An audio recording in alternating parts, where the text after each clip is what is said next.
Olá, estamos aqui para mais um IBJL Cast e hoje a gente vai falar sobre algo bem interessante que aconteceu especificamente nesse tempo em que nós estamos isolados socialmente, mas não estamos realmente isolados porque nós temos a internet ao nosso favor.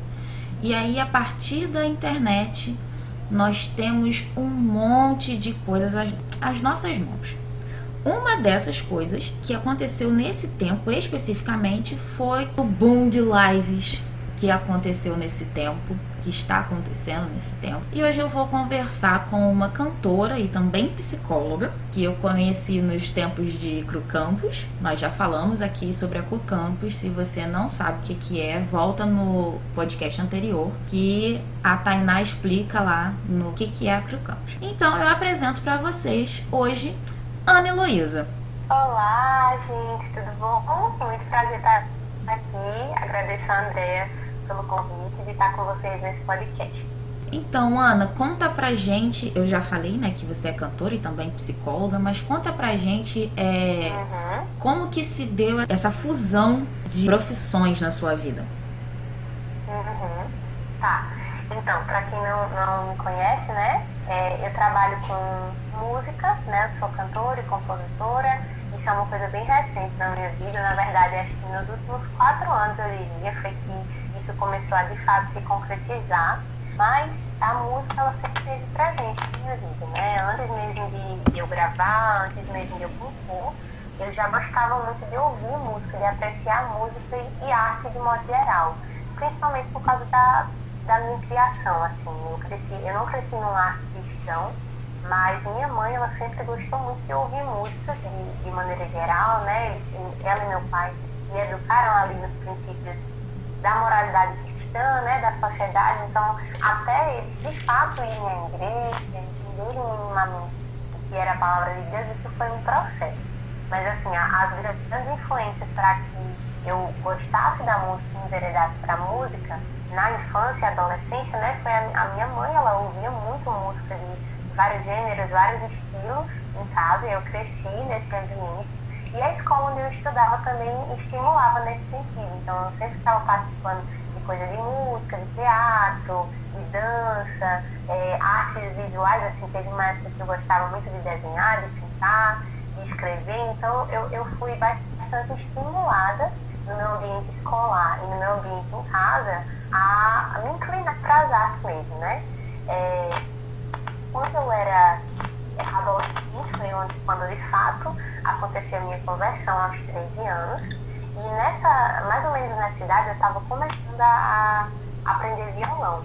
E aí, junto com esse início assim, da fé e o aprendizado do violão, foi que começaram a vir as composições. Eu comecei a escrever as músicas, né? Bem lentamente, assim. Até hoje meu processo de escrever música é um pouco lento. E aí pronto, só que assim, ainda era uma coisa que, eu não vou levar profissionalmente, eu vou cantar na igreja, eu vou escrever minhas coisas aqui e pronto, né? Eu não deslumbrava tanto no futuro, assim, na música como cantora. Diferentemente do que eu tinha com a psicologia. Então, quando eu fiz o Enem em 2012, a submeter a nota em 2013, né, para entrar na faculdade, eu tinha vários cursos em mente. Entre eles, música ainda estava ali naquela listinha, mas psicologia foi o que eu realmente acabei escolhendo, né, para cursar. E aí eu escolhi, entrei na universidade e entrei na universidade com aquele desejo assim, vou entrar, vou ser uma psicóloga bem-sucedida e pronto, e é isso, essa vai ser a minha vida, né? Só que quando eu conheci a Cru, já até mencionou, aí foi que tudo mudou, assim, Deus virou mesmo meus planos de cabeça para baixo, e aí veio a vocação missionária também. Então, para resumir, né, não me alongar tanto nessa história, o que aconteceu? Dentro da universidade, eu entendi de Deus que eu estaria engajada na obra missionária ativamente, assim, era uma coisa que eu senti que Deus estava realmente me chamando para fazer. Porém, ele também me chamou para estar no ambiente acadêmico. Então, enquanto eu estivesse na universidade, porque eu quis sair em vários momentos por causa dessa dúvida, né? Se eu quero ser missionária, por que terminar um curso de psicologia? E aí Deus foi me mostrando que a universidade já fazia parte dessa missão que ele tinha começado a fazer, né, em mim, e através de mim, através da CRU, né? A CRU foi um instrumento que Deus usou para me dar esse entendimento. E aí, com a CRU também floresceu mais a questão da música, né? Então, assim, eu diria que a CRU me ajudou a unir essas três vocações, vamos dizer assim, a psicologia como algo que vai agregar a mim, não só no campo missionário, mas inclusive para o meu trabalho na música. Muito do que eu escrevo tem a ver com as nossas emoções, né, a complexidade do pensamento da gente, então isso me inspira também a escrever. Então, a música, a psicologia e a missão, elas iriam andar juntas. É óbvio que eu entendo que pode haver momentos em que Deus vai desejar, vai querer, vai me mostrar, né, períodos em que eu vou me dedicar mais a uma dessas coisas, né? Então, de fato, dificilmente você vai conseguir se dedicar às três totalmente, né? Eu vou conseguir me dedicar às três totalmente. Então, nesse momento, quando eu me formei, né, eu decidi primeiro gravar o meu disco que eu queria gravar, o meu primeiro EP, e comecei também a ter a minha prática profissional, né, a ter alguma experiência na clínica, que é a área que eu enveredei dentro da psicologia, né, de psicoterapia e tudo mais. E aí a missão, por enquanto, ela está assim, um envolvimento com a igreja local, uma mobilização dos irmãos em relação a isso, né, e participando de projetos de curto prazo junto à minha igreja, né? Então eu não estou no campo missionário ainda, assim, propriamente, eu não fui enviada ainda. Se Deus quiser, isso vai acontecer em algum momento. Mas por enquanto é isso, eu estou tentando equilibrar e vendo que, assim, essas três coisas, elas estão muito conectadas, sabe, Andréia? Eu realmente achava durante um tempo que elas eram muito inconciliáveis, mas eu fui entendendo que elas podem coexistir. O que eu preciso fazer é discernir ali, né, o que eu devo me dedicar mais. Qual é essa estação aqui, Deus quer que eu me dedique mais a quê? Então eu vou pra isso, sabe? Mas acho que é por aí. Acho que eu respondi, né, Fermi? Respondeu sim. E você falou uma coisa que eu achei bem legal, foi sobre você estar usando as três coisas, né? E num momento tá usando mais uma coisa, no outro momento tá utilizando mais outra. E isso é normalmente uma questão que pega muito a gente, né? Todos nós, ou a maioria de nós, temos hobbies que são coisas que a gente vê, que a gente gosta muito de fazer e que a gente faz até bem, mas aquilo não é a nossa profissão. E a nossa profissão também, algumas pessoas, né, fazem aquilo que amam, outras pessoas aturam aquilo que fazem, é diferente, né? Mas algumas pessoas fazem aquilo que amam, mas não é o seu hobby, né? Mas assim, eu achei bem legal essa questão de unir as coisas. E aí fica uma pergunta: você usa da música dentro da sua terapia, dentro da sua terapêutica, melhor dizendo? Não, eu não uso. Existe até a psicologia, é uma ciência muito diversa, né? Então já se fala assim em psicologias, na verdade, né? Não tem uma psicologia show. A abordagem que eu trabalho não inclui muito essa questão da arte, né, da música. Existe uma vertente de arte-terapia, até de musicoterapia, que utiliza a música para isso. Na universidade eu não tive acesso a essa modalidade e não tenho como estagiar nisso e nem fiz nenhuma especialização ainda voltada para isso. Eu acabo não usando, né, porque não é um uso simplesmente assim de pegar um violão ou uma coisa assim. Tem todo um embasamento teórico por trás, né, e é um embasamento que eu ainda desconheço. Mas, por exemplo, quando eu atendo crianças, a música ela geralmente aparece e eu gosto de estimular. Então, por exemplo, eu atendi uma criança ano passado e ela criava músicas, ela pegava um violão de brinquedo que tinha na sala, ela criava músicas para me contar coisas que estavam acontecendo na casa dela. E aí eu respondia a ela criando músicas também. Então, de certa forma, isso era já um uso da música dentro da terapia, né? Um uso bem, assim, formal, eu diria, lúdico, mas quando eu falei que dá para unir as duas coisas, né, é mais no sentido assim, do quanto o meu fazer na psicologia interfere no meu fazer na música, sabe? Eu acho que hoje é mais isso. Então, assim, um atendimento me deixou reflexiva, me fez refletir sobre tal coisa, aí eu quero escrever sobre aquilo, né? Então, por enquanto, eu acho que essa junção da psicologia e da música é mais nesse sentido, sabe, Andréia? Eu não tenho ainda uma formação específica de arte-terapia ou de musicoterapia, não. Mas tenho vontade de fazer, né? Se Deus quiser, se der tempo, eu quero fazer, sim. É interessante que antes da gente começar a gravar, a gente estava comentando exatamente sobre essa coisa do tempo e do aproveitar o tempo nesse tempo de pandemia, né?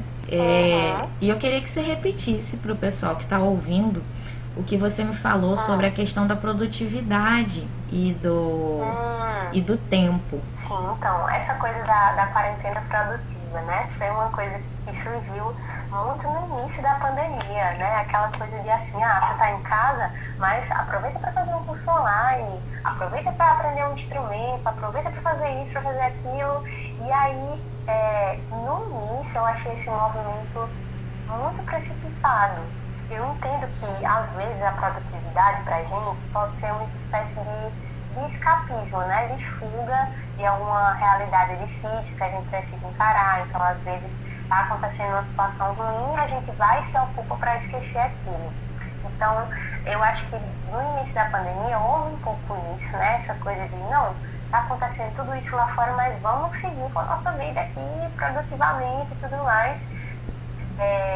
E aí, o que acontece? Eu acho que essa questão de você entender que a sua vida não parou porque a pandemia está acontecendo é importante, né? Então, assim, a vida, ela tá acontecendo ainda, com as suas limitações, né? Num ritmo diferente, você tá, muitas vezes, limitado a um impacto.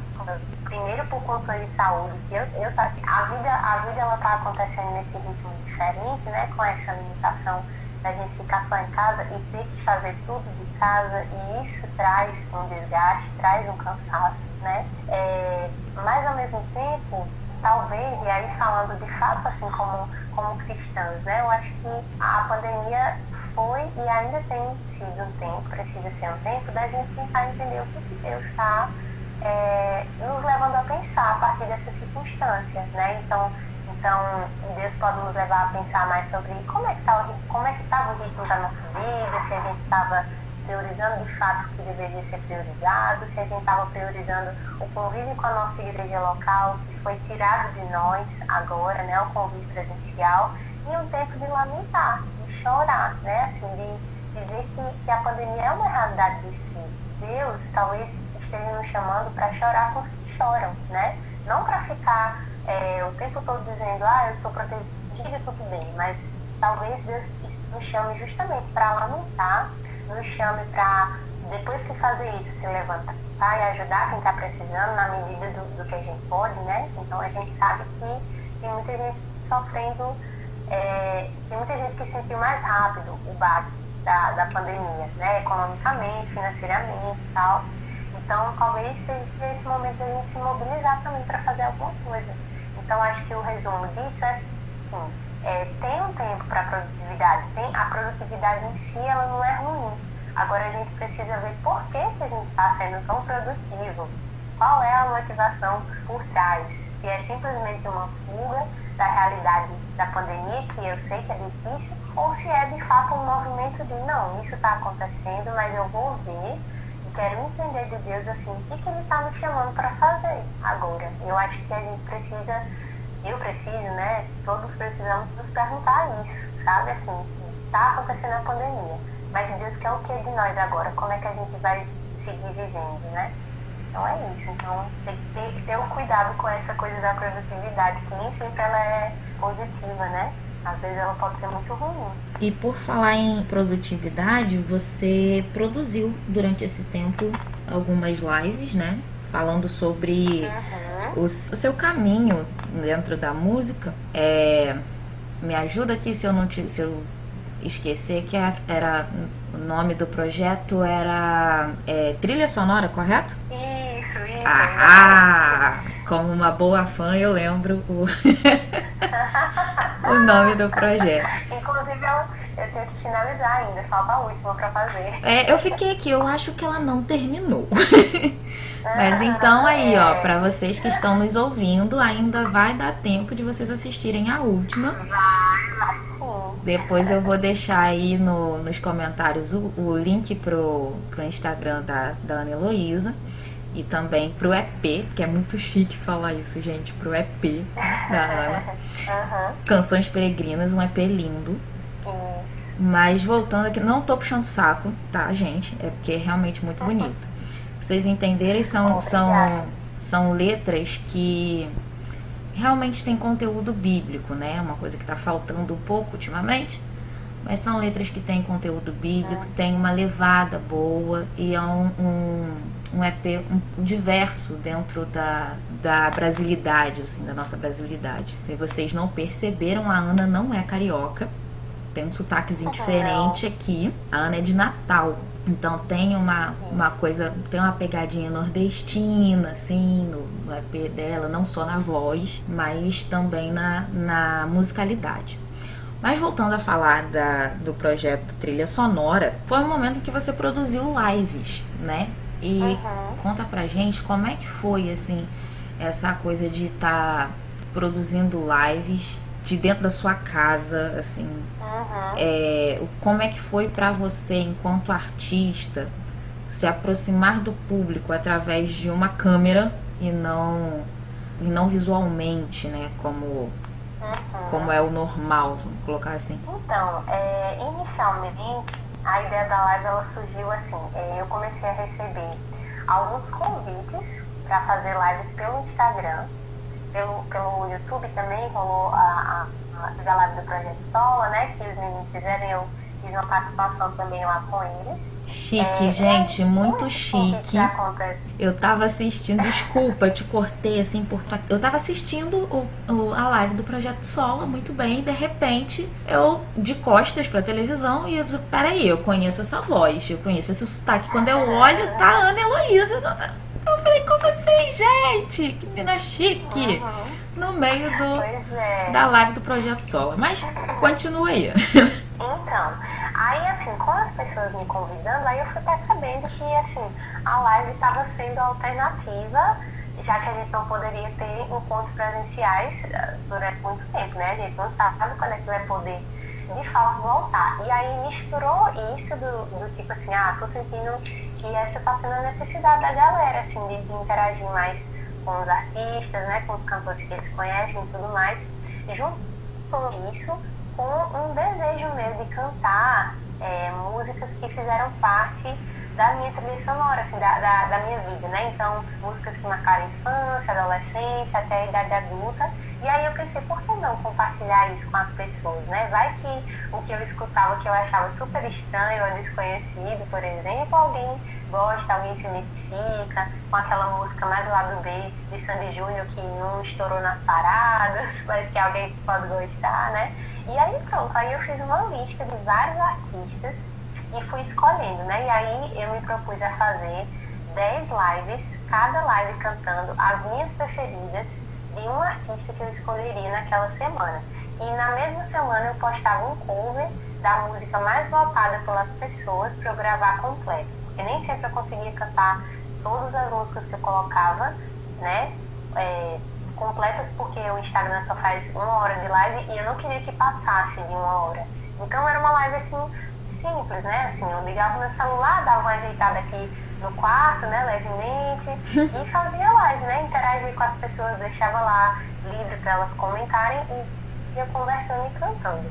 Aí foi chegando um momento que eu também fui me cansando um pouco de fazer as lives, né? Eu acho que tanto eu fui deixando de fazer, quanto os convites foram diminuindo, assim. No começo teve vários convites, toda semana tinha várias lives e tal, eu também estava fazendo essa nas quartas-feiras, aí chegou um momento que eu de que eu estava ficando exausta um pouco das redes sociais, de ficar no celular, de fazer as lives, de gravar toda semana, porque assim, como eu já falei, o meu trabalho também está sendo nesse formato, né? Então assim, é muito tempo no celular e você de fato gasta mais energia. A gente vai chegar um pouquinho lá na frente no podcast, eu acho que a gente vai falar mais disso.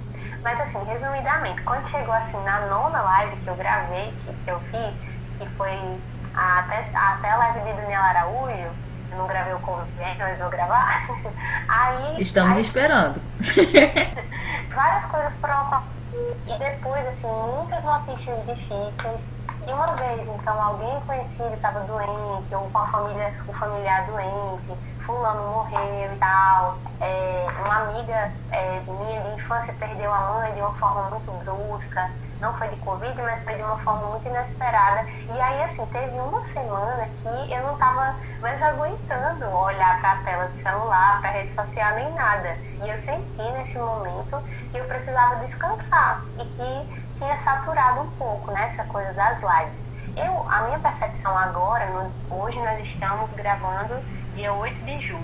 Eu acho que aos poucos está voltando um pouco mais, assim, acho que as pessoas estão voltando a querer, mas teve algumas semanas que eu senti que essa exaustão que eu estava sentindo, ela era um pouco compartilhada também. As pessoas também estavam meio assim, de saco cheio de live, sabe? Porque é exaustivo, né? Mas eu pretendo fechar esse projetinho, com os 10 covers, tudo direitinho, né?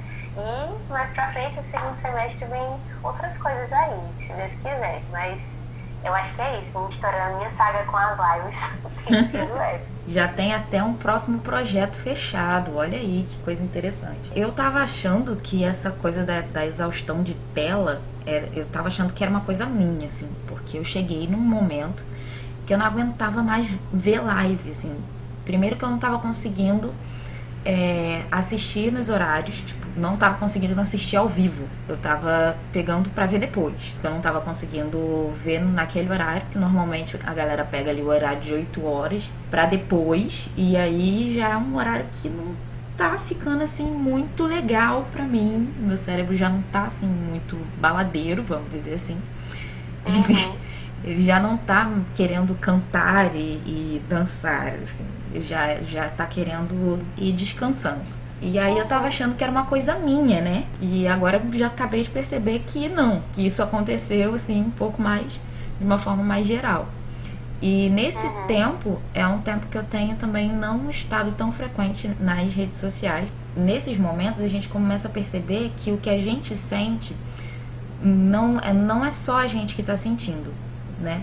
E aí cabe a gente lembrar que a gente não tá sozinho dentro dos nossos sentimentos. E eu acredito que até que todo esse movimento que tem acontecido via internet, né, da gente tá ligando pros nossos amigos, fazendo videochamada e assistindo lives, produzindo lives, ouvindo podcast, produzindo podcast, toda essa coisa, eu acho que tudo isso vem a mostrar pra gente o quanto nós não estamos sozinhos em tudo que sentimos e pensamos. E aí você vê algumas letras de música que você se identifica de uma forma assim muito grande, e você vê que outras pessoas se identificam também de uma forma muito grande com aquela letra. E aí eu queria saber do ponto de vista do cantor, como que é isso, assim, quando as pessoas se identificam com a sua letra e começam a postar, a falar, olha, tô aprendendo a letra, faz um cover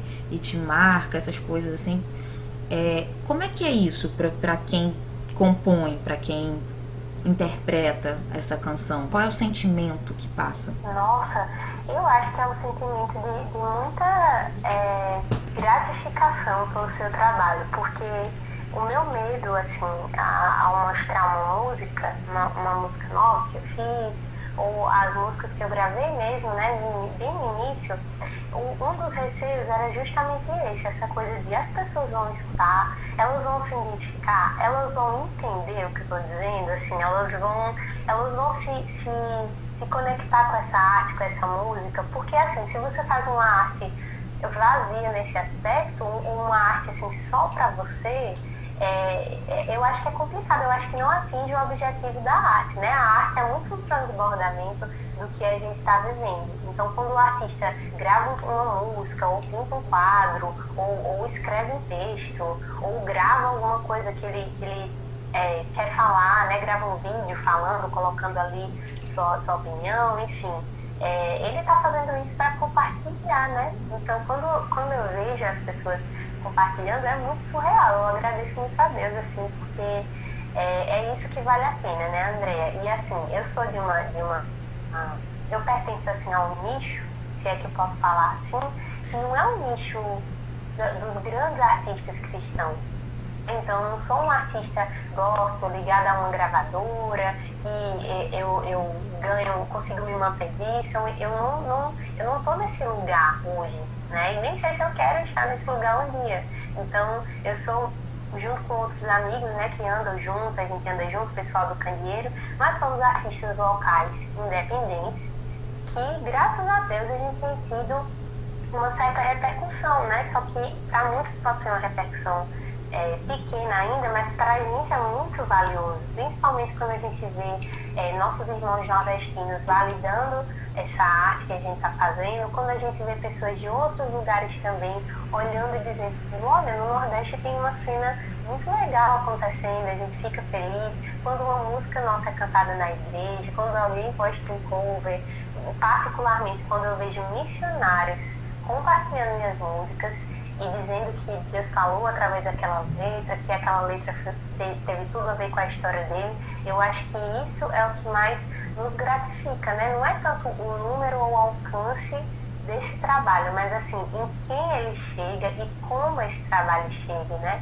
Como é que é para a pessoa escutar. Então, eu diria assim, que se a gente está tocando o coração das pessoas, se a gente está cantando as verdades de Deus, e buscando cantar a verdade de uma vida que a gente tenta viver, que a gente busca viver, apesar dos altos e baixos, e as pessoas se identificam com isso, é isso, né? Assim, além de glorificar a Deus, a gente deseja criar essa conexão com as pessoas. Então, quando isso acontece, é tipo ganhar um Grammy, assim, é muito feliz. Eu fico bem contente mesmo e peço a Deus assim, que Ele não tire esse contentamento da gente, porque a gente também pode ser sentado nessa área, né, de ter uma grande influência, com grandes números, sendo reconhecido por não sei quem, ou por tal gravador e tal. E assim, no fundo, no fim das contas, isso não é o mais importante, né? Então, eu fico feliz demais. E surpresa sempre. Eu sempre fico, mas é sério que a pessoa gostou? Ou é sério que ela gravou um cover? É meio estranho ainda de lidar com isso, mas acho que com o tempo a gente vai se acostumando com isso. Acho que é por aí. É engraçado agora, é sério que a pessoa gostou? Mas é verdade. É verdade mesmo. Gente, como não... Cara, gente, vocês precisam ir ouvir as músicas da Ana. Vocês precisam ouvir também os outros artistas do coletivo Candeeiro. Eu vou botar aí também na descrição do vídeo.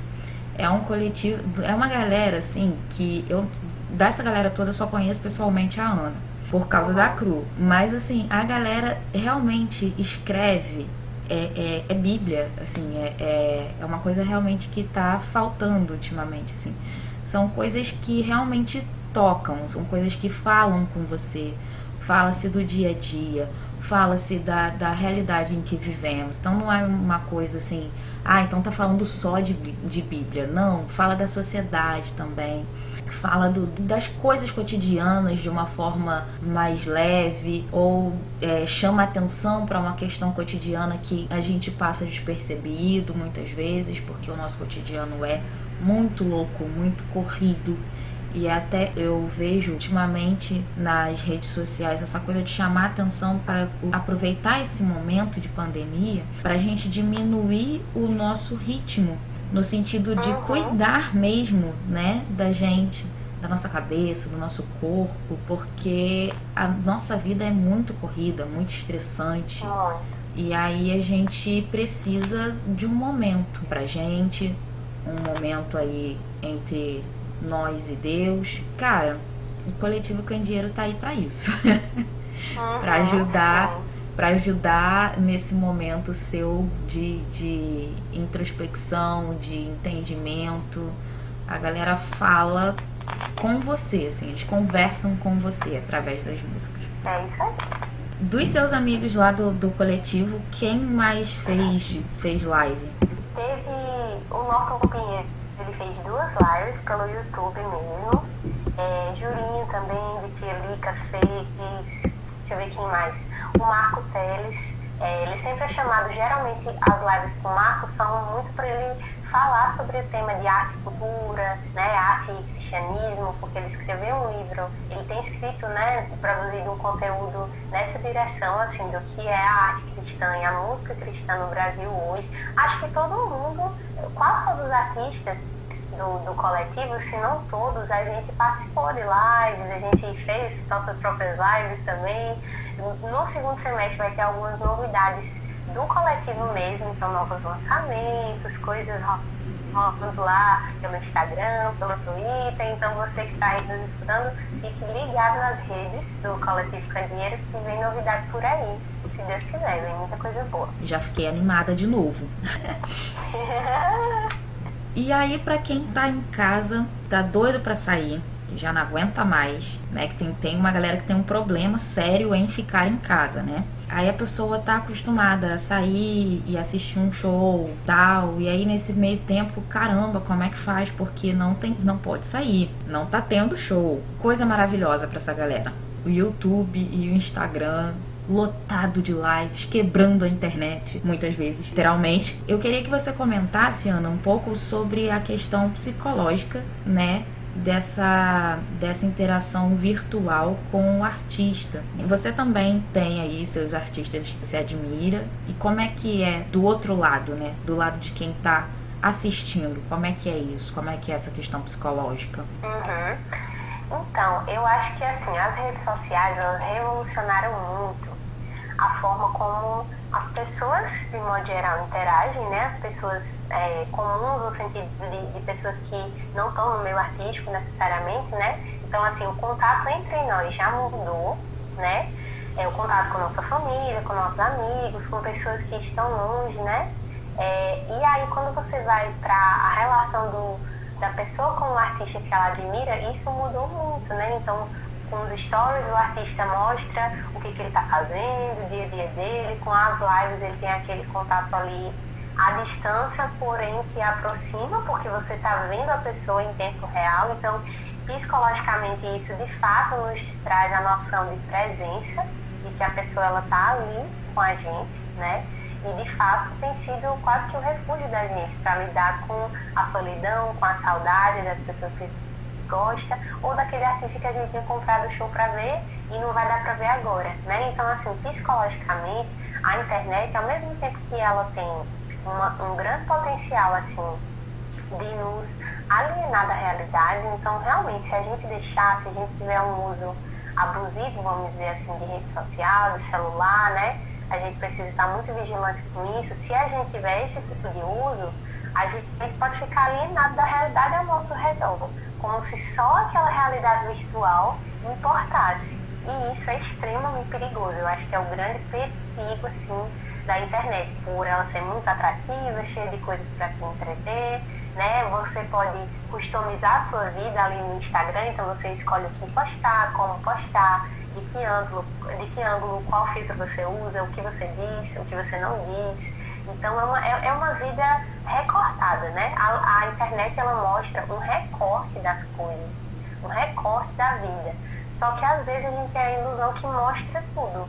Então a gente precisa usar a internet com muita sabedoria, porque falando do ponto de vista até cristão, né, novamente, a internet hoje, a gente pode dizer que é o nosso campo missionário também, porque as pessoas estão muito lá, elas estão muito presentes nas redes sociais, então a igreja precisa estar presente ali. É claro que a igreja não vai reduzir a sua atuação ao trabalho em redes sociais, mas eu falo tanto do ponto de vista de igrejas mesmo, se engajarem mais nas redes, porque muita gente talvez vai ter um primeiro contato com a igreja pela internet, né? Quanto cada cristão individual usar sua rede social de maneira sábia, né, para promover o evangelho, para promover conversas sobre isso, sobre a fé cristã, né, para comunicar a notícia do evangelho e tudo mais. Então, é aquela coisa assim, que se a gente sai desse meio, algumas pessoas podem fazer isso porque de fato não é para elas aquele meio, elas não querem estar envolvidas ali, Deus tem outra coisa para elas, em outro espaço, em outro lugar, de outra forma.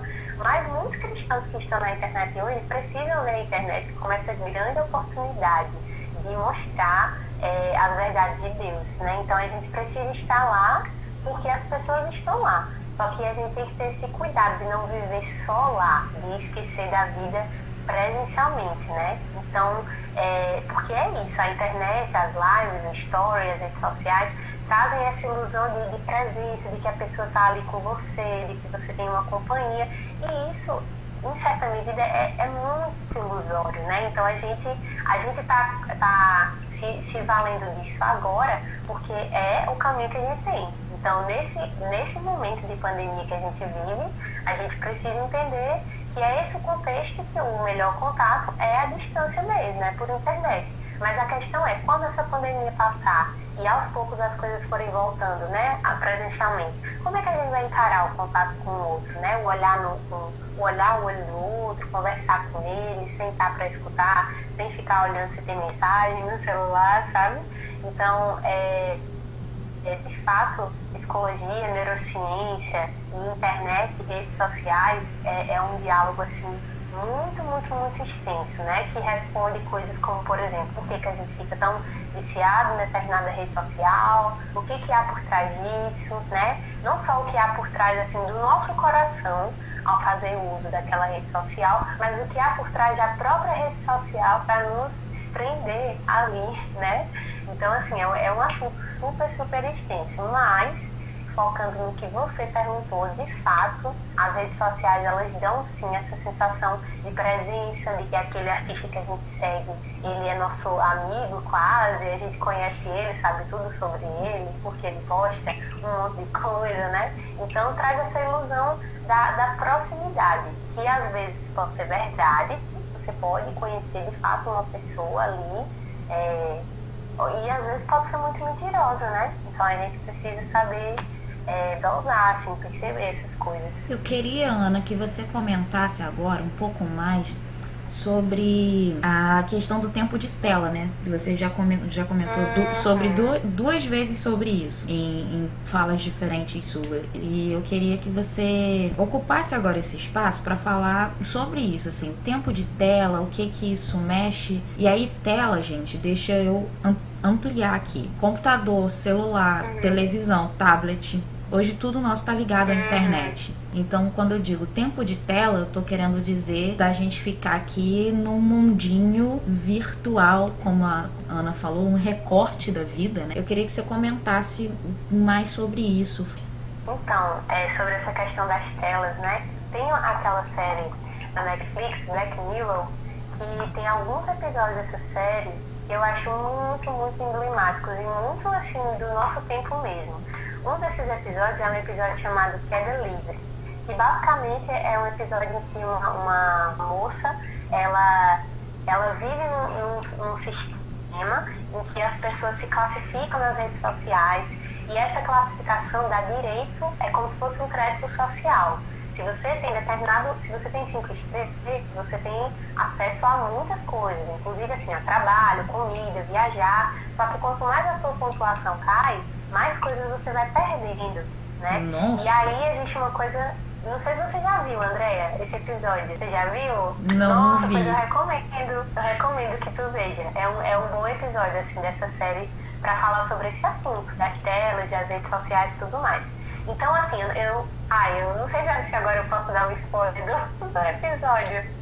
Pode, tem problema não. É o seguinte, gente, olha só, deixa eu ensinar aqui vocês a tratarem com spoiler. Era o seguinte, se você não assistiu e você se incomoda muito das que as pessoas te contem, você fica assim, como é que vai, faz um exercício mental, como é que vai chegar nisso? como é que vai desenrolar essa coisa. E aí o spoiler para de ser nocivo pra você. Então, Ana vai continuar dando spoiler aí do episódio que é da Livre, lá do Black Mirror. Isso. Mas então, o que acontece? Ela vive nesse sistema, né? E nesse sistema também tem uma espécie de networking, que é assim, quanto mais você se relaciona com pessoas que têm uma pontuação alta, mais a sua pontuação sobe. E aí o que acontece? Ela tinha uma pontuação mediana, essa personagem principal do episódio, e aí ela é convidada para um casamento de uma amiga da infância dela que é super rica, tem muito status, muito dinheiro e uma ótima pontuação. E aí a série vai se desenrolando de uma forma que, assim, várias coisas vão acontecendo na vida dessa protagonista que vai fazendo com que ela perca esses pontos, ela vai perdendo a influência dela e os direitos que ela teria com aquela pontuação. Só que, assim, a forma que a série retrata isso é muito genial. E aí o que acontece? A série, ela é toda... O episódio inteiro é todo nos conformes, assim, todos os detalhes, as cores, tudo é muito limpo.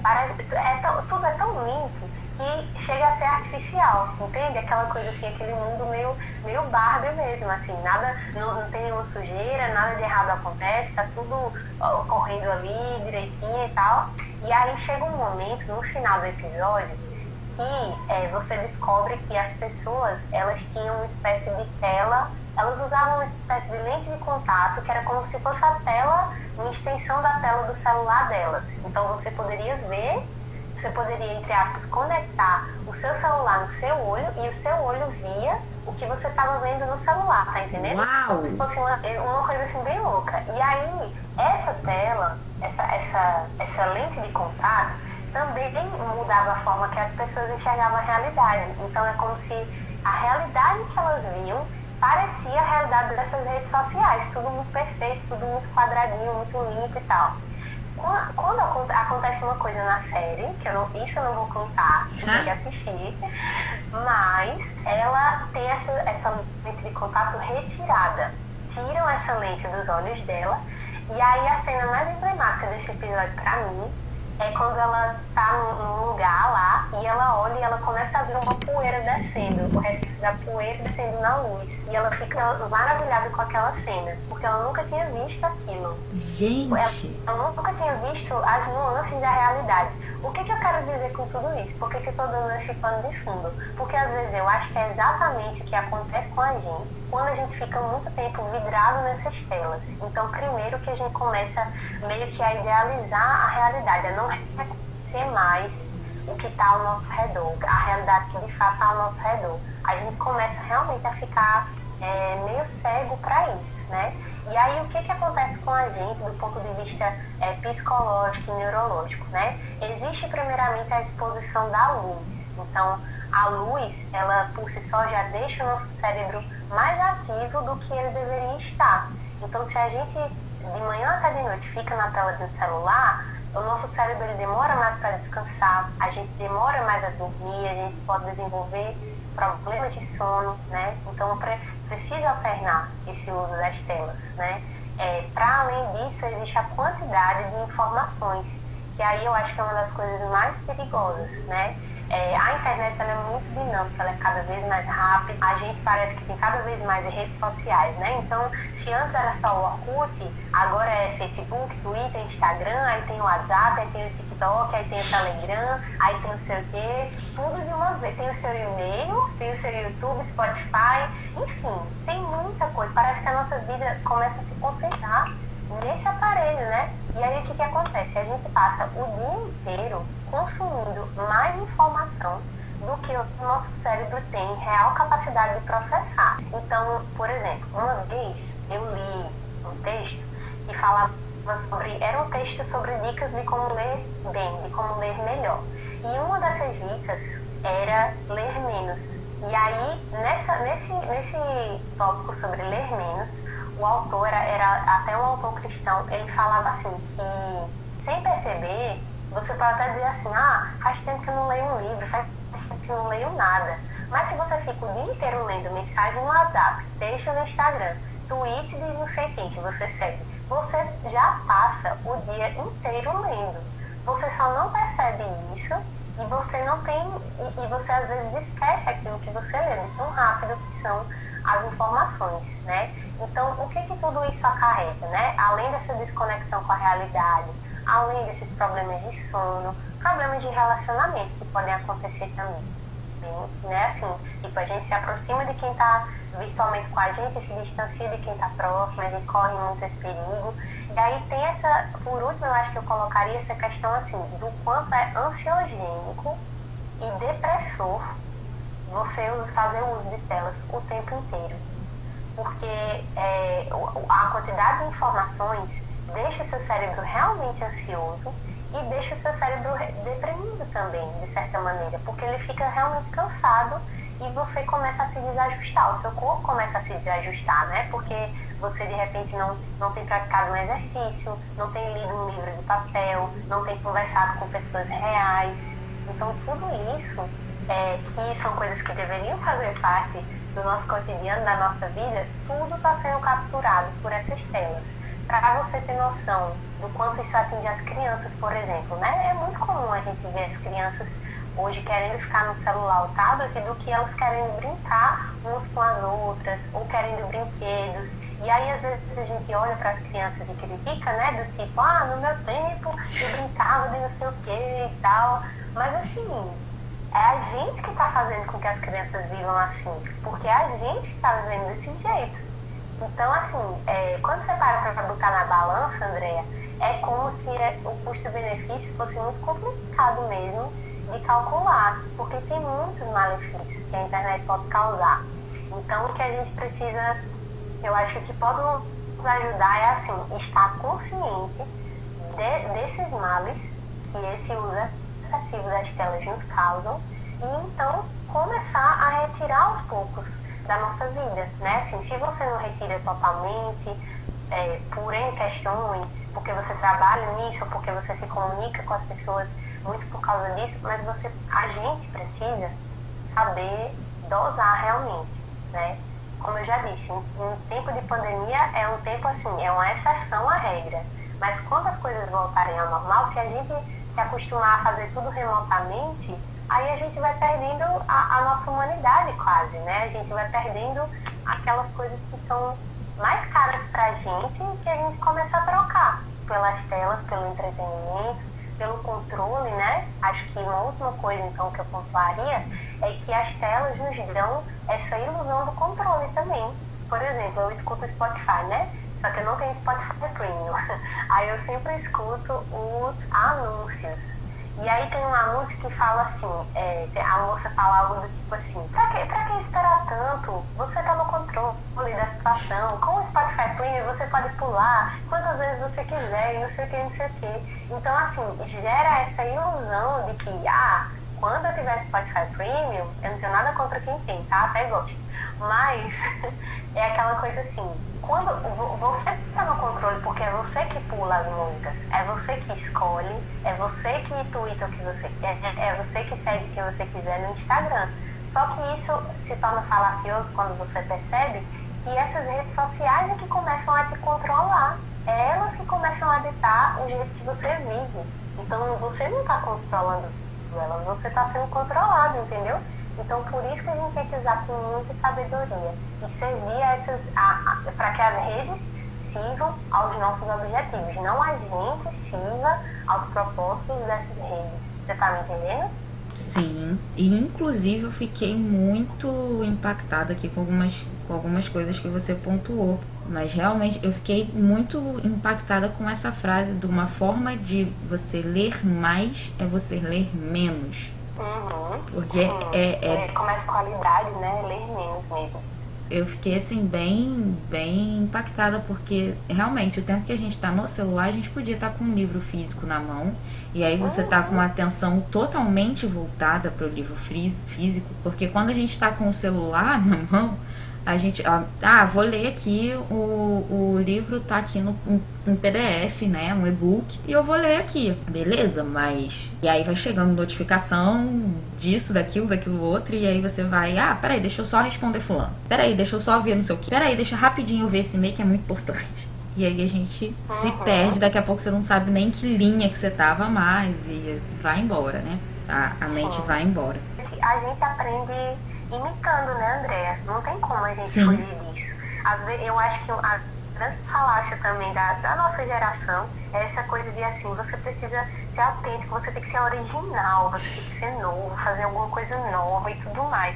E assim, por autenticidade, a minha compreensão, né, é que a autenticidade tá ligado assim, a você ser de fato quem você é, você ser uma pessoa verdadeira, que não procura não agir de má fé, né, que é autêntica e honesta com aquilo que você está fazendo, né? Para mim isso seria a autenticidade. Só que a autenticidade que se prega hoje é aquela coisa assim, você precisa ser fora da curva, você precisa inventar a roda, você precisa fazer uma coisa nova. E isso causa na nossa geração uma pressão tão grande por novidade, por fazer coisas novas, por ser alguém diferente, que é uma pressão esmagadora. Quando você lê o que Paulo fala nas epístolas, o que ele diz? Sejam meus imitadores, como eu sou de Cristo. Então a vida do cristão, e a vida na verdade de qualquer ser humano, é imitar outra pessoa, é imitar o outro. É claro que há uma individualidade sua ali, isso é inegável, né? Não existe outra Andréa, não existe outra Ana, não existe outra pessoa igual a você. Então nesse sentido, cada pessoa ela é singular. Mas o jeito que a gente aprende, o jeito que a gente se comporta, as escolhas que a gente faz, a gente precisa ter alguma coisa como referência. E geralmente essa coisa é outra pessoa, ou é uma pessoa próxima a você, ou é a história de alguém que te inspirou, né? E assim, como cristãos, o nosso alvo é imitar a Cristo, a seguir os passos dele, não é fazer nada diferente do que Cristo já fez. Já pensou a gente pensar em cogitar fazer isso, sabe? Mas às vezes eu sinto que até em alguns ramos assim, da igreja moderna, igreja brasileira hoje, parece que tem isso, assim, como se as pessoas tivessem achado assim, aquele segredo do avivamento, o segredo do sucesso na vida, o segredo do não sei o quê. E assim, gente, o maior segredo, o maior mistério já foi revelado a nós, que é Cristo. Eu acho que, se eu não me engano, é Paulo que fala isso também em uma das suas cartas. Cristo é um mistério revelado de Deus, e a vida do cristão nada mais é do que imitar ele. Então eu estou falando isso, né, porque a gente pode então controlar esses impulsos, mudar nossos atos e comportamentos. A primeira coisa que eu acho que a gente deve fazer é olhar assim para o nosso coração, né, tentar entender por que eu estou persistentemente fazendo isso? Por que eu estou persistentemente nesse comportamento? E se eu começar a mudar um pouquinho esse hábito, como é que o meu corpo vai reagir? Então, por exemplo, quando eu falei sobre a questão da neurociência por trás das redes sociais, os feeds de Instagram, de Twitter, eles utilizam uma tecnologia semelhante àqueles cassinos que você precisa fazer aquela combinação para ganhar o dinheiro, o prêmio, sabe como é? Uhum. É tipo aquela roda pronto. É basicamente aquilo, aquela alavancazinha. E a gente, o movimento que a gente faz, movimentando essa rede social, é do mesmo jeito. Então, da mesma maneira que uma pessoa se vicia ali naquele cassino, né? A gente se vicia nas redes sociais. E aí o que acontece? Isso, às vezes é importante de fato a gente entender, isso causa tal reação no meu mecanismo de recompensa no meu cérebro, que faz com que eu fique viciado. Por isso que automaticamente, quando eu vejo, eu já estou no Instagram. Então, eu preciso entender que eu tenho esses gatilhos automáticos e eu preciso ter o cuidado de colocar um freio neles. É a gente que precisa fazer isso. E realmente é difícil. Então, assim, eu acho que a gente, quando falando dessa coisa da imitação de Cristo, a gente tem que levar a Jesus tudo, né? Inclusive nossos bichos, em rede social, que seja, em qualquer outra coisa, porque ele apesar da gente mudar o nosso comportamento e isso poder ter um efeito fisiológico, neurológico, mas o que mais importa é o coração, né? Então, às vezes a gente sai de um vício em rede social, por exemplo, mas a gente coloca aquele vício em outra coisa. E aí o que está errado não é a rede social em si, mas talvez o nosso coração que está talvez com algum ídolo escondido, com alguma falta ali que a gente está tentando preencher, e a gente tem que levar isso aos pés de Jesus e imitar ele, né? Sermos imitadores dele, que isso isso já é suficiente, já tá de bom tamanho já. Então é isso, gente. Inclusive, ó, se você não tem aí se você tem essa dificuldade de pôr um fim no seu tempo de tela, aí fica aí horas e horas e horas no Instagram. Existem formas, os próprios sistemas do celular agora já vem com formas de você estar ajustando aí, para ele te avisar quanto tempo você tá passando no próprio Instagram. Tem, inclusive, para você dizer, para ele dizer para você, você já passou tantas horas hoje no Instagram hoje. Mecanismos limitadores dentro da própria tecnologia para te ajudar a impor limites a você mesmo, já que você está com dificuldade. Eu vou aqui confessar meus pecados. Eu uso desses mecanismos limitadores, porque às vezes eu preciso que o meu celular não vibre, não chegue notificação de nada, que eu preciso focar numa determinada questão. E aí a gente pode elencar ali quais os aplicativos que a gente vai poder usar naquele momento. E aí é o tal do modo foco, né? Naquele tempo em que você ativar aquele modo foco, você só vai poder usar tal e tal e tal aplicativo. Isso existe também aí para computador e tem controles parentais no computador. Nas televisões agora tem também controles parentais, guias parentais, vai de marca para marca como é que é o nome, mas normalmente é por aí, né? Controle dos pais, essas coisas. Você pode utilizar do controle dos pais. Mas eu não sou pai e eu não tenho filho. Mas você pode utilizar do controle dos pais para você mesmo. Então eu vou me ajudar a me controlar. De tal hora, só esse aplicativo podem ser abertos. Ou esse site podem ser abertos. E então, fica aí todas as nossas dicas. Palavras finais, Aninha. Então, gente, eu quero agradecer o convite novamente, na pessoa de André, né, que me chamou aqui. Espero que esse papo seja edificante para vocês. Uma coisa que eu acho legal, assim, no podcast, né, é que uma das maneiras de a gente aprender melhor as coisas é conversando. Então, conversar é mais eficaz, inclusive, para a gente aprender, memorizar, do que lendo propriamente, né, ou vendo ou escutando. Então, eu acho muito legal essa ferramenta, assim, de a gente poder conversar, né? Então, eu fico feliz de ter podido tratar esses temas aqui. Espero que Deus guarde vocês em segurança, a todos da igreja, né? Continuem se cuidando enquanto essa pandemia ainda está por aqui, né? E para quem não conhece meu trabalho ainda, se convidar, né, a conhecer o meu disco, Canções Peregrinas, bem como o trabalho de todo mundo do Coletivo Candeeiro, que são trabalhos muito bons, muito lindos, muito diferentes, assim, né, talvez, aos ouvidos de alguns, mas é um trabalho feito com muita excelência, com muito carinho, muita verdade, para a glória de Deus, tá bom? E é isso, cuidem da cabecinha de vocês, do coração de vocês, nesse tempo que é bem importante. É um tempo difícil, mas Deus atravessa com a gente, né? Esse tempo, e a gente precisa confiar nisso. Obrigada a você, muito obrigada pela sua participação. E aí, como você sempre fala, gente, fique em casa, use máscaras, não é? Sim, eu vou militar. Isso, álcool em gel, tudo isso. Eu espero que esse papo tenha sido edificante para vocês. E fica aí mais um episódio do nosso IBJL Cast. Não esqueçam de curtir, compartilhar, se inscrever no canal. A gente está lá também no Instagram, no Facebook, em /IBJL Oficial no Facebook ou @IBJL Oficial no Instagram. Eu espero vocês daqui a 15 dias no nosso próximo episódio do IBJL Cast.